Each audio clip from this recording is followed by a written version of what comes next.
নমস্কাৰ প্ৰিয় দৰ্শক সংবাদ প্ৰবাহৰ আজিৰ খণ্ডলৈ আপোনালোকক স্বাগতম জনাইছো। বিগত সপ্তাহৰ কেইটামান গুৰুত্বপূৰ্ণ খবৰৰ সৈতে মই নৱজিত ডেকা। আজিৰ সংবাদ প্ৰবাহত আছে বিজেপিৰ ৰাষ্ট্ৰীয় অধ্যক্ষ জে.পি. নাড্ডাৰ উত্তৰ পূব ভ্ৰমণ, অসম চৰকাৰৰ কেবিনেট বৈঠকত কেইবাটাও গুৰুত্বপূৰ্ণ সিদ্ধান্ত, ভৈৰৱকুণ্ডৰ ধনশিৰি নদীৰ ওপৰত নতুন দলঙৰ নিৰ্মাণ কাৰ্যৰ শুভাৰম্ভ মুখ্যমন্ত্ৰী ডক্টৰ হিমন্ত বিশ্ব শৰ্মাৰ, গুৱাহাটী চিকিৎসা মহাবিদ্যালয় হাস্পাতালত প্ৰথমবাৰৰ বাবে অস্থি মজ্জাৰ সংৰোপণ অস্ত্ৰোপচাৰ আৰু মহাপুৰুষ শ্ৰীমন্ত শংকৰদেৱৰ তিৰোভাৱ তিথিত ৰাজ্যজুৰি ভক্তিৰসৰ অমিয়া ঢল। প্ৰিয় দৰ্শক, বিগত সপ্তাহত বিজেপিৰ ৰাষ্ট্ৰীয় অধ্যক্ষ জে.পি. নাড্ডা উত্তৰ পূব ভ্ৰমণলৈ আহে। অধ্যক্ষগৰাকী সোমবাৰে গুৱাহাটীত উপস্থিত হোৱাৰ লগে লগে বৰজাৰ বিমানবন্দৰত তেখেতক মুখ্যমন্ত্ৰী ডক্টৰ হিমন্ত বিশ্ব শৰ্মা সমন্বিতে অসম বিজেপি নেতৃবৃন্দই বিপুল আদৰণি জনায়। অধ্যক্ষ জে.পি. নাড্ডাই ভালেকেইটা অনুষ্ঠানত অংশগ্ৰহণ কৰে।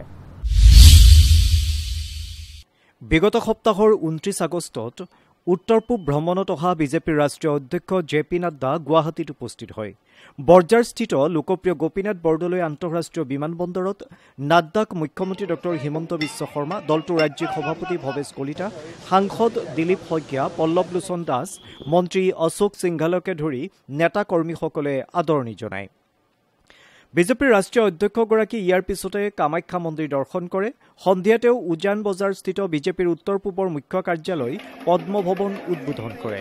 এই ভৱনটোৰ পৰাই দলৰ সকলো কাম কাজ চলাই নিয়াৰ লগতে পৰৱৰ্তী লোকসভা নিৰ্বাচনক লৈ উত্তৰ পূবৰ মুখ্যমন্ত্ৰী আৰু সাংসদসকলৰ সৈতে এখন আলোচনাতো মিলিত হয় জে.পি. নাড্ডা। ইয়াৰ পিছতে তেওঁ মাছখোৱাৰ ITA সাংস্কৃতিক প্ৰকল্পত এখন দলীয় সভাত অংশগ্ৰহণ কৰে। এই সভাখনত উত্তৰ পূবৰ বিজেপি শাসিত 4গৰাকী মুখ্যমন্ত্ৰীয়ে অংশগ্ৰহণ কৰে। প্ৰিয় দৰ্শক, বিগত সপ্তাহত মুখ্যমন্ত্ৰী ডক্টৰ হিমন্ত বিশ্ব শৰ্মাৰ অধ্যক্ষতাত অনুষ্ঠিত হোৱা কেবিনেট বৈঠকত কেইবাটাও সিদ্ধান্ত গ্ৰহণ কৰা হয়। এই গুৰুত্বপূৰ্ণ সিদ্ধান্তসমূহৰ বিষয়ে ৰাইজক অৱগত কৰে মন্ত্ৰী কেশৱ মহন্তই। মুখ্যমন্ত্ৰী ডক্টৰ হিমন্ত বিশ্ব শৰ্মাৰ অধ্যক্ষতাত মঙলবাৰে অনুষ্ঠিত অসম মন্ত্ৰীসভাৰ এখন বৈঠকত কেইবাটাও গুৰুত্বপূৰ্ণ সিদ্ধান্তত অনুমোদন জনোৱা হয়। এই বৈঠকত কমনৱেলথ গেমছত সোণৰ পদক বিজয়ী নয়নমণি শইকীয়াক DSP পদত নিযুক্তিৰ সিদ্ধান্তৰ লগতে 50 লাখ টকা প্ৰদানৰো সিদ্ধান্ত গ্ৰহণ কৰা হয়। সিদ্ধান্তসমূহৰ বিষয়ে সাংবাদিকৰ আগত প্ৰকাশ কৰে মন্ত্ৰী কেশৱ মহন্তই। অভিনন্দন জনোৱাৰ লগতে তেখেতলৈ আগবঢ়াইছে DSP অসম পুলিচ অথবা ডেপুটি কমাণ্ডেণ্ট ফৰেষ্ট বেটেলিয়ন, যিটোকে তেখেতে পচন্দ কৰে সেই পদটোকে তেখেতক যাচিবলৈ আজি সিদ্ধান্ত গ্ৰহণ কৰিছে আৰু লগত 50 লাখ টকা তেখেতলৈ আগবঢ়াবলৈ সিদ্ধান্ত গ্ৰহণ কৰিছে। আজি এক গুৰুত্বপূৰ্ণ সিদ্ধান্ত গ্ৰহণ কৰিছে, সেইটো হৈছে যিসমূহ পুৰণি আইন, যিসমূহ আইন আজি প্ৰযোজ্য হ'ব লগা নাই বা যি আগতে ৰাজ্যিক আইন আছিল, এতিয়া কেন্দ্ৰীয় আইন হিচাপে একে বিষয়তে আইন প্ৰণয়ন হৈছে। গতিকে কেন্দ্ৰীয় আইনখনহে এতিয়া বলবৎ হৈ আছে। তেনেধৰণৰ যিসমূহ আইন, ইয়াৰে 329খন আইন অহা বিধানসভাত ৰিপিল কৰিবৰ বাবে, বাতিল কৰিবৰ বাবে উত্থাপন হ'বলৈ সিদ্ধান্ত কৰা হৈছে। প্ৰথমবাৰৰ কাৰণে সিদ্ধান্ত গ্ৰহণ কৰিছে অসম চৰকাৰৰ চিন্তন শিবিৰ। অসম চৰকাৰৰ চিন্তন শিবিৰ, এই চিন্তন শিবিৰ 3 দিনীয়া হ'ব, 24, 25 আৰু 26 ছেপ্টেম্বৰ। এই 24, 25 আৰু 26 ছেপ্টেম্বৰত মাননীয় মুখ্যমন্ত্ৰীৰ সভাপতিত্বত সকলো মন্ত্ৰীসভাৰ সদস্য, সকলো জ্যেষ্ঠ সচিব আৰু তাৰ উপৰিও কিছু বিভাগীয় সঞ্চালক, এই আটাইখিনি লৈ আমি বিভাগীয় সঞ্চালক, বিভিন্ন বিভাগৰ জ্যেষ্ঠ সচিব আৰু মন্ত্ৰীসভা, এই আটাইখিনি 3 দিন কণ্টিনিউ একে ঠাইত বহিব আৰু ইয়াৰ বিভিন্ন কাৰ্যসূচীৰে ভৱিষ্যতৰ দিন মানে হৈ যোৱা কামৰ পৰ্যালোচনাৰ লগতে ভৱিষ্যতৰ দিনত কেনে পৰিকল্পনা গ্ৰহণ কৰিব লাগিব এইখিনি আলোচনা হ'ব। ওদালগুৰি জিলাৰ ভৈৰৱকুণ্ডৰ ধনশিৰি নদীৰ ওপৰত এখন দলং হ'ব, এখন RCC দলং। দলংখনে সংযোগ কৰিব অসম অৰুণাচলক। 320 মিটাৰ দৈৰ্ঘ্যৰ এই দলংখনৰ নিৰ্মাণ কাৰ্যৰ শুভাৰম্ভ কৰে মুখ্যমন্ত্ৰী ডক্টৰ হিমন্ত বিশ্ব শৰ্মাই। এটি ৰেঙনি। মুখ্যমন্ত্ৰী ডক্টৰ হিমন্ত বিশ্ব শৰ্মাই বিগত সপ্তাহৰ 30 আগষ্টত ওদালগুৰি জিলাৰ ভৈৰৱকুণ্ডৰ ধনশিৰি নদীৰ ওপৰত 33 কোটি 41 লাখ 76 হাজাৰ টকা ব্যয় সাপেক্ষে নিৰ্মাণ হ'বলগীয়া 320 মিটাৰ দৈৰ্ঘ্যৰ অসম অৰুণাচল প্ৰদেশ সংযোগী RCC দলঙৰ নিৰ্মাণ কাৰ্যৰ শুভাৰম্ভ কৰে। এই উপলক্ষে আয়োজিত ৰাজহুৱা সভাত ভাষণ দি মুখ্যমন্ত্ৰীগৰাকীয়ে কয় যে দলংখনৰ জৰিয়তে অসম অৰুণাচল প্ৰদেশৰ মাজত যাতায়াত ব্যৱস্থা সহজ হৈ উঠিব। দলংখনৰ নিৰ্মাণ কাৰ্যৰ শুভাৰম্ভণি অনুষ্ঠানত মন্ত্ৰী অশোক সিংঘাল, BTCৰ মুখ্য কাৰ্যবাহী সদস্য প্ৰমোদ বড়ো আৰু বিধায়ক গোবিন্দ চন্দ্ৰ বসুমতাৰীও উপস্থিত আছিল। আজি এখন পকী দলং প্ৰায় 300 মিটাৰতকৈ অধিক। এই দলংখন অত্যন্ত প্ৰয়োজনীয় আছিল। আজি সেই পকী দলংখনৰ আধাৰশিলা স্থাপন হ'ল। প্ৰায় 34 কোটি টকা এই আঁচনিখনত খৰচ কৰা হ'ব। উত্তৰ পূব পৰিষদে এই আঁচনিখন ৰূপায়ণত সহায় কৰিছে। এই আঁচনিটো BTR চুক্তিৰ এটা অংগ আছিলে। আজি আমি সকলোৱে লগ হৈ এই আঁচনিখনৰ শুভাৰম্ভ কৰিলোঁ। 2025 চনৰ ফেব্ৰুৱাৰী মাহৰ ভিতৰত দলংখন সম্পূৰ্ণভাৱে নিৰ্মাণ কৰিবলৈ প্ৰচেষ্টা চলোৱা হ'ব। প্ৰিয় দৰ্শক, এটি ভাল খবৰ। গুৱাহাটী চিকিৎসা মহাবিদ্যালয় হাস্পাতালত প্ৰথমবাৰৰ বাবে হাড়ৰ মজ্জা সংৰোপণ অস্ত্ৰোপচাৰ সফলতাৰে সম্পন্ন কৰা হয়। ৰাজ্যখনৰ বাবে এয়া এক বৃহৎ সফলতা। এতিয়া হাড়ৰ মজ্জা সংৰোপণ ব্যৱস্থাই উপকৃত কৰিব হাড়ৰ ৰোগীসকলক। গুৱাহাটী চিকিৎসা মহাবিদ্যালয় হাস্পাতালত প্ৰথমবাৰৰ বাবে অস্থি মজ্জা সংৰোপণ অস্ত্ৰোপচাৰ সফলতাৰে সম্পন্ন কৰা হৈছে। বিগত সপ্তাহৰ 30 আগষ্টত গুৱাহাটী চিকিৎসা মহাবিদ্যালয় হাস্পাতাল চৌহদত এখন সংবাদমেল সম্বোধন কৰি মুখ্যমন্ত্ৰী ডক্টৰ হিমন্ত বিশ্ব শৰ্মাই কয় যে বৰ্তমান GMCH আৰু বি বৰুৱা কেঞ্চাৰ ইনষ্টিটিউটত হাড়ৰ মজ্জা সংৰোপণ ব্যৱস্থা উপলব্ধ হোৱাত ৰাজ্যৰ ৰোগীসকল যথেষ্ট লাভান্বিত হ'ব। হাস্পাতালখনত প্ৰথমবাৰৰ বাবে কমলপুৰৰ 45 বছৰীয়া এজন ৰোগীক হাড়ৰ মজ্জা সংৰোপণ কৰা হয়। মুখ্যমন্ত্ৰীয়ে কয় যে গুৱাহাটী চিকিৎসা মহাবিদ্যালয়ত অতি শীঘ্ৰে যকৃত সংস্থাপনৰ সুবিধাও উপলব্ধ হ'ব। আৰু আমাৰ যিজন পেচেণ্টক 45 বছৰৰ এজন পেচেণ্টক বন মেৰু ট্ৰান্সপ্লান্ট কৰা হৈছিল, তেখেত বৰ্তমান সম্পূৰ্ণ সুস্থ হৈ আজি ডিসচাৰ্জ হৈছে। ই খুব ইনফেক্টিভ বা অকণমান 2-3 মাহ আৰু খুব মানুহৰ পৰা দূৰত থাকিব লাগিব। সেইকাৰণে আপোনালোকৰ সন্মুখত তেখেতক আমি অনা নাই, কিন্তু তেখেত আমাৰ পেইন কেবিনতে আছে। এতিয়া তেখেতে আজি ৰিলিজ হ'ব আৰু তেখেত আমাৰ কামৰূপ জিলাৰে কমলপুৰ গাঁৱৰ। অসমত 200 যেই কেছত আমি বেড দেখা পাওঁ, কিন্তু এইবাৰ এইবোৰ JE নহয়, লগত AESও আছে। সেইকাৰণে AES আৰু JE মিলি এইটো এটা পজিশ্যন বৰ্তমান হৈ আছে। কিন্তু মই ভাবো যে আমাৰ যেটো এটা ভ্যাকসিনেশন আমি এডাল্ট ভ্যাকসিনেশনটো ভাৰত চৰকাৰ এতিয়া আমাক আকৌ এলাউ কৰিব। যোৱা 3 বছৰ আমি কৰিব পৰা নাছিলো কোভিড ভ্যাকসিনেশনৰ কাৰণে। এইবাৰ আমি আৰু এডাল্ট ভ্যাকসিনেশন কৰিব পাৰিম, তেতিয়া এইটো আৰু আন্ডাৰ কন্ট্ৰোল হৈ যাব। পবিত্ৰ ভাদ মাহ বিগত সপ্তাহৰ সোমবাৰে ৰাজ্যৰ নামঘৰ সত্ৰসমূহৰ লগতে বিভিন্ন অনুষ্ঠান প্ৰতিষ্ঠানতো ভক্তিৰসৰ অমিয়া ধাৰা বৈ পৰিল। মহাপুৰুষ শ্ৰীমন্ত শংকৰ গুৰুজনাৰ তিৰুভাৱ তিথিভাগিত হৰিনামৰ ধ্বনিৰে গুঞ্জৰিত হ'ল অসম। গুৰুজনাৰ ভক্তিত গদগদ হৈ পৰিল প্ৰতিগৰাকী অসমীয়া। বিগত সপ্তাহৰ সোমবাৰে মহাপুৰুষ শ্ৰীমন্ত শংকৰদেৱৰ 554 সংখ্যক তিৰুভাৱ তিথি। গুৰুজনাৰ গুণানুকীৰ্তনেৰে ভক্তিৰসৰ অমিয়া সুৰ গুঞ্জিত হৈ ৰয় কামৰূপ জিলাৰ সত্ৰ আৰু নামঘৰসমূহত।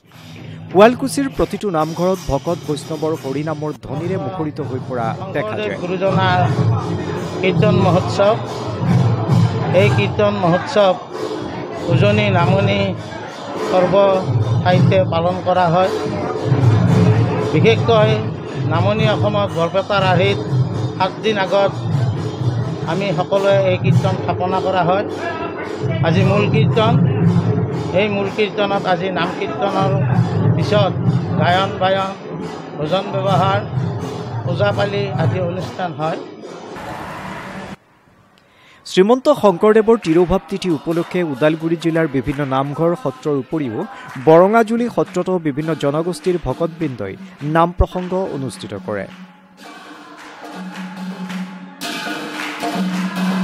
আজি 454তম মৃত্যুতিথি শংকৰদেৱৰ। আজি এই বৰঙাজুলি শ্ৰীমন্ত শংকৰদেৱ আটা এবছৰ বৈকুণ্ঠ হোৱাৰ পিছত আজি প্ৰথমবাৰ এই মহোৎসৱটি শ্ৰীমন্ত শংকৰদেৱৰ মৃত্যুতিথিটো পতা হয়। সেয়ে আজি এই বৰঙাজুলি শংকৰদেৱ সত্ৰত বহুত দূৰৰ দূৰৰ পৰা অতিথি আলহীবিলাক আহি পেলাই ইয়াতে নাম ধৰা হৈছে।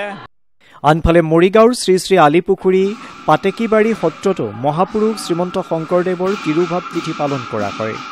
সত্ৰখনত পুৱাৰে পৰা 4 প্ৰসংগ, নাম প্ৰসংগ, নাম কীৰ্তন অনুষ্ঠিত কৰা হয়। বিগত বৰ্ষৰ দৰে এই বছৰো আমি এই জন্মস্থানত তেখেতৰ মৃত্যু তিথিভাগ আমি উলহ-মালহেৰে আমি পালন কৰিবলৈ যিমানখিনি পাৰিছোঁ আমি কৰিছোঁ। আমাৰ 4 প্ৰসংগটো আমাৰ ভাদ মাহৰ পৰা আমাৰ নীতি নিয়ম হিচাপে চলিয়ে আছে। কোকৰাঝাৰ জিলাৰ গোসাইগাঁও চহৰস্থিত শ্ৰীমন্ত শংকৰদেৱ শাখা সত্ৰতো মহাপুৰুষজনাৰ তিৰোভাৱ তিথি উপলক্ষে নাম কীৰ্তন অনুষ্ঠিত কৰা হয়। ইয়াৰ লগতে শ্ৰীৰামপুৰতো মহাপুৰুষজনৰ 554 সংখ্যক তিৰোভাৱ তিথি পালন কৰা হয়। আজি মহাপুৰুষ শ্ৰীমন্ত শংকৰদেৱৰ 554তম তিৰোভাৱ তিথি। আমি এই তিৰোভাৱ তিথি আমি গোসাইগাঁও শাখা সত্ৰত আমি ৰাতিপুৱাৰে পৰা আইসকল বাপুসকলে মিলি আমি নাম কীৰ্তন আৰু ইয়াতে যি নামৰ এটা হৰিনামৰ পৰিৱেশ গঢ়ি উঠিছে, তাৰ কাৰণে সকলো ৰাইজ আজি ইয়াত গোট খাইছে। গোৱালপাৰাৰ সত্ৰ আৰু নামঘৰসমূহতো মহাপুৰুষজনাৰ তিৰোভাৱ তিথি পালন কৰা হয়। জিলাখনৰ শ্ৰী শ্ৰী শ্যামৰাই সত্ৰ পুৱাৰে পৰা নাম প্ৰসংগেৰে মুখৰিত হৈ পৰে। একেদৰে জিলাখনৰ বগুৱানৰ ঐতিহাসিক হাতী সত্ৰতো তিৰোভাৱ ৰাতিপুৱা 9টা বজাৰ পৰা আৰম্ভ হৈছে। প্ৰথমে আইসকলে কৈছে, তাৰপিছত এতিয়া বাবুসকলে আৰম্ভ হৈছে। 1:30 বজাত শেষ হ'ব। তাৰপিছত প্ৰসাদ বিতৰণ হ'ব। এইখিনি প্ৰতি বছৰে পালন কৰা হয়। প্ৰত্যেক বছৰে এনেকুৱা সময়ত হয়। দক্ষিণ কামৰূপৰ পলাশবাৰী সমষ্টিৰ অন্তৰ্গত ৰামপুৰ এক শৰণ ভাগৱতী সমাজৰ কীৰ্তন ঘৰত মহাপুৰুষজনাৰ তিৰোভাৱ তিথি পালন কৰা হয়। মহাপুৰুষগৰাকীয়ে সৃষ্টি কৰি থৈ যোৱা গুণমালা কীৰ্তন পাঠ কৰি মহাপুৰুষজনক স্মৰণ কৰা হয়।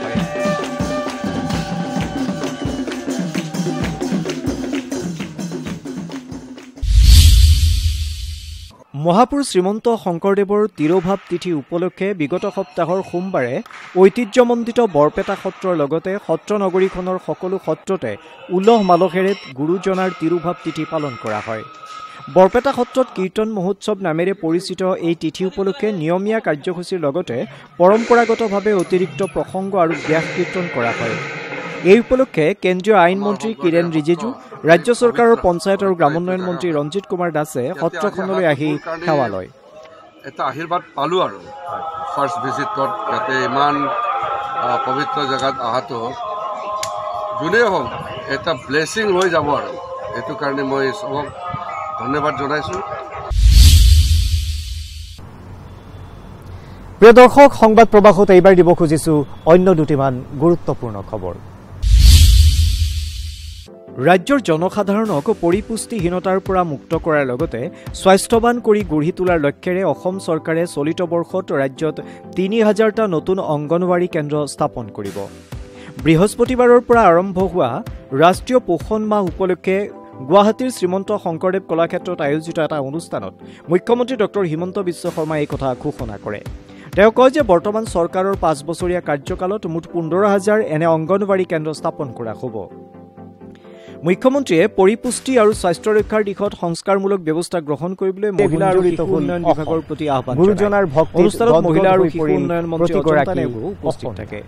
এই উপলক্ষে মুখ্যমন্ত্ৰীয়ে ৰাজ্যজুৰি ইতিমধ্যে অনুষ্ঠিত কৰা পোষণ প্ৰতিযোগিতাৰ বিজয়ী শিশুসকলক পুষ্টিকৰ খাদ্য সামগ্ৰী প্ৰদান কৰে। সেপ্টেম্বৰ মাহটো আমি কেনেকে মানুহক নিৰোগী সুস্থ ৰক্তহীনতা নোহোৱাকৈ ৰাখিব পাৰো, মানুহৰ পুষ্টিহীনতা নোহোৱাকৈ কেনেকে ৰাখিব পাৰো তাৰ বিষয়ে আমি এই সেপ্টেম্বৰ মাহটো আলাপ আলোচনা কৰিম, জনসচেতনতা বৃদ্ধি কৰিম, জন অংশীদাৰিত্ব তাৰমানে মানুহক আমি আমাৰ লগত সামিল কৰি ল'ম। এই ধৰণে আমি পোষণক এটা জন আন্দোলনলৈ ৰূপান্তৰ কৰিম। প্ৰধানমন্ত্ৰী নৰেন্দ্ৰ মোদী ডাঙৰীয়াই আমাক প্ৰত্যেকখন মিটিঙতে কৈছে যে আমি এটা অংগনবাদী চেণ্টাৰত আটাইতকৈ সুস্থ শিশু কোনটো তাৰ প্ৰতিযোগিতা কৰিব লাগে। তাৰ পিছত CDPO লেভেলত যে এগৰাকী CDPOৰ অধীনত আটাইতকৈ সুস্থ সুঠাম শিশু কোন কেইটা, তাৰ পিছত ডিস্ট্ৰিক্ট সোশ্যাল ওয়েলফেয়াৰ লেভেলত আমি উলিয়াব লাগে যে ডিস্ট্ৰিক্টৰ ভিতৰত কোন কেইটা, তাৰ পিছত ৰাজ্যিক পৰ্যায়ত আমি উলিয়াব লাগে যে অসমৰ আটাইতকৈ ফাৰ্ষ্ট 100টা সুস্থ শিশু কোন কেইটা। এইখিনি কৰাৰ পিছত প্ৰাইজটো দিলে ৰখি থাকিব নালাগে। সেই শিশুৰ আটাইতকৈ নিৰোগী শিশুৰ মাতৃ কেইগৰাকীক আমি আমাৰ কেন্দ্ৰত লৈ আহি কথা কোৱাৰ সুযোগ দিব লাগে যে মোৰ ল'ৰাটোক মই কি খুৱাওঁ, কেনেকে ল'ৰাকেইটাক ল'ৰাটোক ৰাখিছো। এই মাকক যেতিয়া আমি অংগনবাদী কেন্দ্ৰত দুআষাৰ ক'ব সুবিধা দিম আৰু এটা নিৰোগী শিশুৰ লগত এটা সুস্থ শিশুৰ মাকক আমি কথা পতাম, তেতিয়া সুস্থ 7টা শিশুৰ মাকে 7 গৰাকী নিৰোগী শিশুক গাইডেন্স দিব। লগে লগে সেই 7টা অপুষ্টিহীনতাত বা পুষ্টিহীনতাত ভোগা শিশু সুন্দৰভাৱে তেওঁলোকো সেই পৰ্যায়লৈকে উঠি আহিব। সমগ্ৰ ৰাজ্যৰ লগতে গুৱাহাটীতো বুধবাৰে উলহ মালহেৰে গণেশ চতুৰ্থী পালন কৰা হয়। গুৱাহাটীৰ গণেশগুৰিস্থিত গণেশ মন্দিৰত পুৱাৰে পৰাই ভক্তৰ সমাগম পৰিলক্ষিত হয়। গুৱাহাটীৰ প্ৰতিষ্ঠিত এইটো গণেশ মন্দিৰত কোভিডৰ পৰিপ্ৰেক্ষিতত বিগত 2টা বছৰ অনুষ্টুপীয়াকৈ গণেশ পূজা অনুষ্ঠিত কৰা হৈছিল যদিও এইবাৰ সম্পূৰ্ণ আড়ম্বৰপূৰ্ণভাৱে মন্দিৰ পৰিচালনা সমিতিয়ে পূজাৰ আয়োজন কৰে। গণেশগুৰিৰ গণেশ মন্দিৰৰ উপৰিও নাৰেংগীৰ পাথৰকুৱেৰীত থকা গণেশ মন্দিৰতো গণেশ চতুৰ্থী পালন কৰা হয়।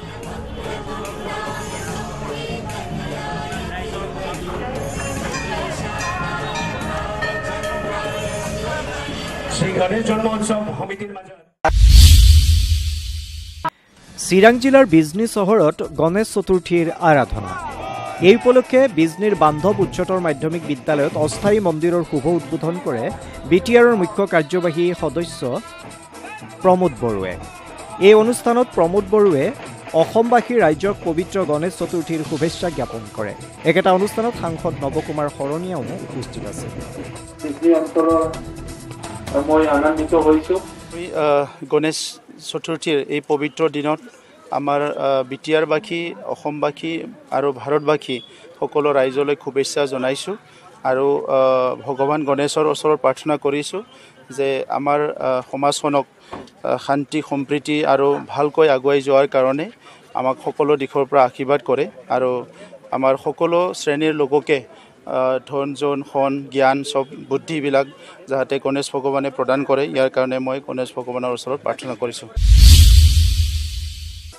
ৰাজ্যৰ নতুন মুখ্য সচিব হিচাপে বুধবাৰে দায়িত্বভাৰ গ্ৰহণ কৰে 1989 চনৰ IAS বিষয়া পৱন বৰঠাকুৰে। ৰাজ্যৰ নতুন মুখ্য সচিবগৰাকীক আদৰণি জনাই ৰাজ্যৰ মুখ্যমন্ত্ৰী ডক্টৰ হিমন্ত বিশ্ব শৰ্মাই। উল্লেখযোগ্য যে মুখ্য সচিব জিষ্ণু বৰুৱাৰ বুধবাৰে কাৰ্যকালৰ অন্তিম দিন আছিল আৰু সেই দিনটোতে নতুন মুখ্য সচিব হিচাপে ৰাজ্য চৰকাৰে দায়িত্ব অৰ্পণ কৰে অতিৰিক্ত মুখ্য সচিব পৱন বৰঠাকুৰক। লাচিত বৰফুকনৰ 400 বছৰীয়া জয়ন্তীৰ বছৰজোৰা কাৰ্যসূচীৰ অংশ হিচাপে মহানগৰ আৰক্ষীৰ উদ্যোগত শনিবাৰে গুৱাহাটীৰ ফাঁচী বজাৰৰ লাচিত ঘাটত এক বিশেষ অনুষ্ঠানৰ আয়োজন কৰা হয়। অনুষ্ঠানত বীৰ লাচিত বৰফুকনক সামৰিক মৰ্যাদাৰে সন্মান জনোৱা হয়। মহানগৰ আৰক্ষী আয়ুক্ত হৰমিত সিং, যুটীয়া আৰক্ষী আয়ুক্ত পাৰ্থসাৰথী মহন্ত প্ৰমুখ্যে শীৰ্ষ আৰক্ষী বিষয়াসকলে লাচিত বৰফুকনৰ প্ৰতিচ্ছবিত শ্ৰদ্ধাঞ্জলি নিবেদন কৰে।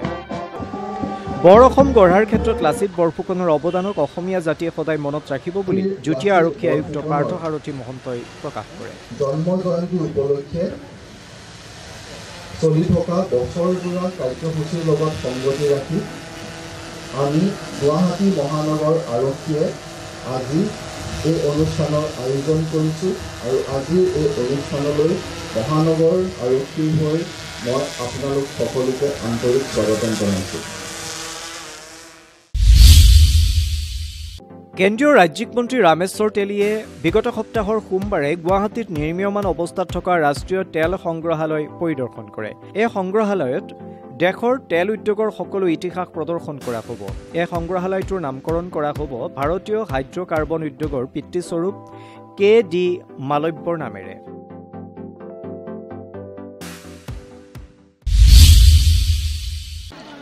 গোৱালপাৰা জিলাৰ আগিয়া শিঙিমাৰী বিল পৰিচালনা সমিতিৰ উদ্যোগত বিগত সপ্তাহৰ শনিবাৰে বিলৰ পাৰত সমূহীয়া মাছ মৰা উৎসৱ অনুষ্ঠিত হয়। এই উৎসৱত অঞ্চলটোৰ বহুসংখ্যক লোক সমবেত হৈ উৎসাহ উদ্দীপনাৰে সমূহীয়া মাছ মৰা কাৰ্যসূচীত অংশগ্ৰহণ কৰে। বিভিন্ন জাতি জনগোষ্ঠীৰ মাজত ভাতৃত্ববোধ অধিক সুদৃঢ় কৰি তোলাৰ উদ্দেশ্যে প্ৰতি বছৰে এই মাছ মৰা উৎসৱ পালন কৰি অহা হৈছে। দূৰ হয় আমাৰ কাৰণে ৰাতিতে উঠি আহিছো। আজি ফাৰ্ষ্ট মাছ মাৰিবৰ কাৰণে আহিছিলো। অকণমান পাইছো পুঠি মাছ।